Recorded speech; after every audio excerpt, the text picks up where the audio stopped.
세계 경제 대통령이라 불리는 제닛 옐런. 옐런 미 재무장관이 오늘 한국을 방문해 우리가 상상도 못한 파격적인 제안을 했습니다.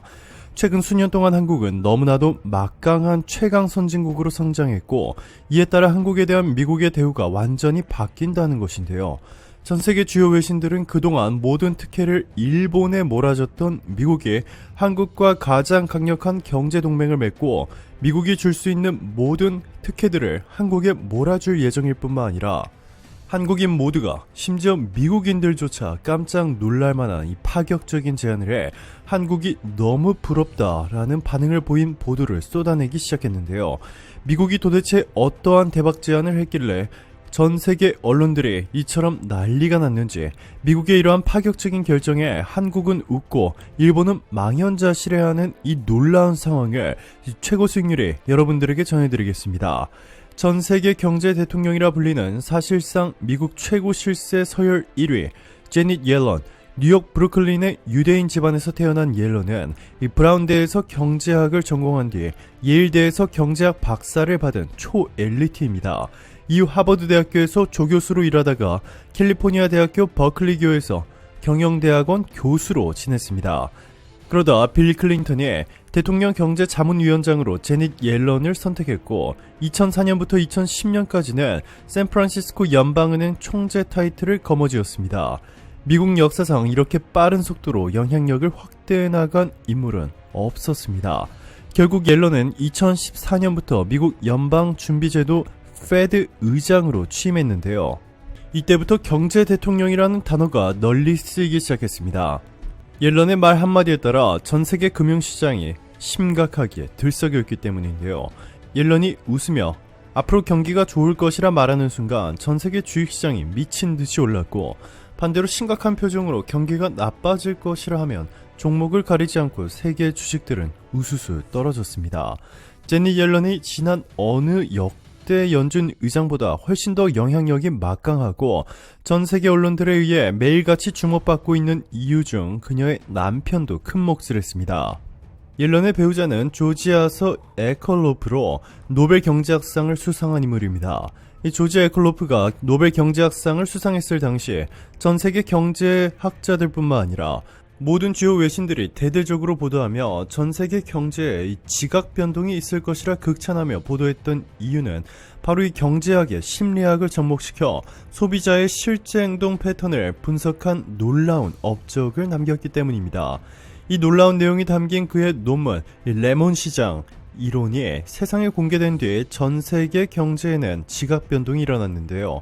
그동안 순수 경제학으로 설명될 수 없었던 이 모든 현상들이 심리학을 접목시킨 행동 경제학으로는 모두 너무나도 명확하고 쉽게 모든 사람들이 이해할 수 있게 됐습니다. 노벨 경제학 수상자인 남편과 매일같이 세계 경제에 대한 토론을 하고 있는 제닛 옐런.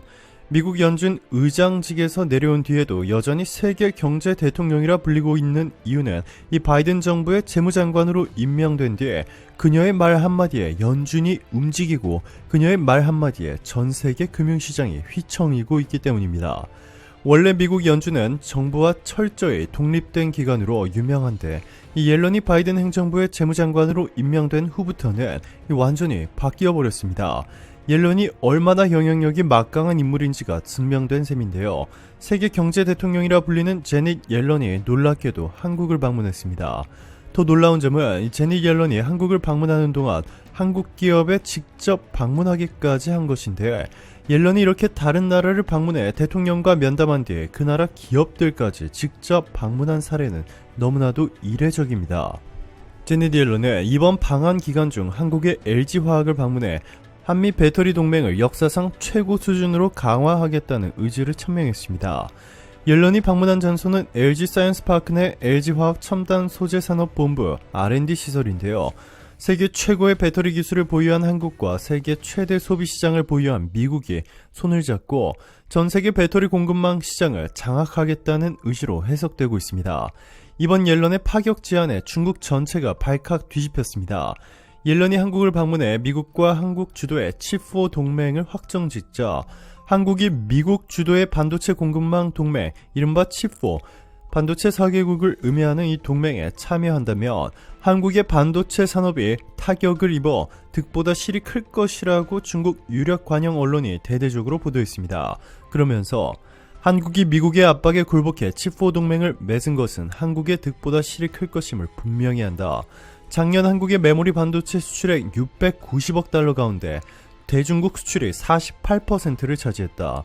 만약 세계 반도체 애플리케이션 최대 시장인 중국이 한국의 반도체 공급망을 신뢰할 수 없고 예측할 수 없다고 생각한다면 이는 한국의 중국 시장 점유율에 대한 직접적인 영향을 미칠 것이라며 중국이 한국산 반도체 수입을 완전히 끊어버려 한국 반도체 기업들을 완전히 쑥대밭으로 만들어 놓을 수 있다는 뉘앙스로 한국을 향해 선전포고를 했습니다. 일본 열도도 발칵 뒤집혔습니다. 옐런 장관은 한국을 방문하기 전 일본을 방문했는데 일본 기업들과는 그 어떤 진지한 접촉도 없었습니다. 이에 일본 언론들은 옐런이 일본을 그냥 단순히 형식적으로 방문했다고 실망감을 감추지 못했는데요. 일본과 한국에서 옐런의 행동에 엄청난 차이를 보이자 일본 언론들은 한국을 부러워하며 난리가 났습니다. 이렇게 일본의 유일한 희망이었던 미국으로부터 버림받으며 벼랑 끝으로 몰리자 일본 정부가 너무나도 위험한 선택을 내렸습니다. 일본 경제는 더 이상 수습할 수 없을 정도로 한국에 밀려 추락하고 있어 더 이상 손을 쓸 수 없고 대신 일본의 군사력을 폭발적으로 키워 다시 아시아 패권을 장악한다는 계획입니다.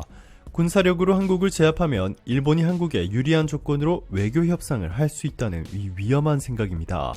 그리고 얼마 전 신조 아베 일본 전 총리가 총에 맞고 사망하자 일본 내 동정 여론과 극우 세력들의 이례적인 집결이 동시에 일어나면서 일본에서는 지각 변동이 일어났습니다. 평화주의 일본을 규정한 평화헌법은 이른바 메가더 3원칙에 비롯됩니다. 태평양 전쟁 승전 후 일본을 점령한 연합군 총사령관인 메가더는 일본이 다시는 침략 전쟁을 벌일 수 없도록 개헌이 필요하다는 입장이었고 이에 1946년 2월 4일 메가더는 상징 일왕, 전쟁 포기, 봉건제 폐지 등을 담은 메가더 3원칙을 코트니 휘트니 연합군 사령부 민정국장에게 제시하며 개헌안 초안의 작성을 지시했습니다. 초안은 불과 일주일 만에 마련됐고 특히 핵심인 이 구조는 메가더가 직접 문구를 만든 것으로 전해졌습니다. 평화주의의 요체인 구조는 전쟁과 무력행사 영구 포기, 육해공군 등 전투력 보유 금지와 교정권 불인정이 담겨 있습니다. 이에 일본은 지금까지 제대로 된 군대를 보유할 수 없었는데요. 아베 전 총리의 사망으로 우파가 결집한 이번 참의원 선거에서 개헌의 긍정적인 세력인 집권자민당과 공명당, 일본 유신의 국민민주당 등 이 4개 정당이 개헌 발의 요건엔 3분의 2 의석 기준을 넘게 득표했고 곧 일본에서 개헌이 이뤄져 일본은 다시 전쟁을 할 수 있는 국가가 될 전망입니다. 그리고 일본은 최근에도 수차례 유사시 일본 자위대가 한반도에 개입할 것이라는 충격적인 발표를 했는데요. 1910년 8월 29일부터 1945년 8월 15일까지 무려 35년여 동안 한국을 식민 통치하며 쑥대밭으로 만들어 놓았던 일본이 이 잔인한 일을 21세기에 또 한 번 시도하겠다는 것입니다. 경제 분야에서는 일본이 한국에 완전히 밀려나 추락해버렸기 때문에 더 이상 손쓸 방법이 없고 대신 군사력에 올인해 한국과 싸워 이기겠다는 위험한 일본의 발상인데요. 미국 내 투자 규모도 한국 기업들의 투자 규모가 일본 기업들의 투자를 비교 불가능한 수준으로 앞질러버리자 미국도 그동안 일본에 몰아줬던 미국 최우방국을 위한 온갖 특혜들을 일본에서 다시 뺏어와 한국으로 몰아주겠다는 폭탄 발표를 한 것입니다. 자, 그런데 일본의 뜻대로 되지 않고 있습니다. 이 군사력에서 한국을 앞질러 한반도를 위협할 것이라는 일본의 계획에 큰 차질이 생기게 된 것은 바로 지상 최대 규모의 세계 군사 연합훈련인 이 림팩 훈련에서 발생한 충격적인 사건 때문이었습니다. 하와이에서 시작된 이번 림팩 훈련, 영화 탑건의 주역인 F-18 슈퍼 호넷, 스텔스 전투기인 F-35C 등을 탑재한 미국의 핵 추진 항공모함 링컨호를 비롯한 전 세계 주요국들이 보유한 최정예 군사무기와 첨단 함정들이 이곳에 모였는데요. 미국을 포함한 주요국들은 상륙작전 지휘국으로 한국을 선택했습니다. 한국 해군이 전 세계 연합군의 상륙작전을 지휘하고 실제로 미사일로 적 미사일을 격추하는 임무까지 지휘 통제하게 되는 이 놀라운 일이 벌어졌습니다. 반대로 일본은 이 세계 최대 규모의 연합훈련에서 대망신을 당했는데요. 훈련 도중에도 한국을 도발하던 일본의 이즈모함 때문에 26개국이 참여한 림팩 훈련이 1시간이나 중단됐고, 전세계 주요 외신들은 일본 때문에 림팩이 대망신을 당했다라며 일본을 강하게 비판했습니다. 일본 자위대는 이번 림팩 훈련에 항공모함으로 개조 중인 이즈모 등 호위함 2척과 P-1 초계기 한 대를 파견했는데요. 일본은 상륙작전 지휘를 맡은 한국을 지나치게 의식한 나머지 미사일을 이용한 대함 전투 사격 훈련에 자진해서 참가하여 한국보다 더 강한 화력을 보이겠다는 욕심을 부렸습니다. 그런데 이때 한국의 LIG 넥스원과 방위사업청이 개발에 성공해 이번에 훈련 기간 도중 선보인 한국산 유도로켓 비공이 일본의 이즈모 함정을 지나가는 동안 너무나 빠른 속도와 전파 교란 기술에 이를 전혀 탐지하지 못하다가 이 비공 유도 로켓이 일본 함정 코앞에 다가선 이후에야 비상 알람이 요란하게 울렸습니다. 뿐만 아니라 한국산 유도로켓 비공이 차량 탑재 방식을 적용해 기동성이 매우 뛰어나고 차량 자체의 표적 탐지, 발사 통제 장치를 모두 갖춰 단독 작전까지 수행이 가능하다는 사실이 알려지자 전 세계 무기 전문 매체들은 이번 림팩 훈련에서 가장 빛난 국가는 바로 한국이며 한국의 비공을 감지조차 못해 대망신을 당한 일본의 위상은 바닥으로 추락해버렸다고 전했습니다. 오늘도 감사합니다. 최고로 멋진 하루 보내시길 바랄게요.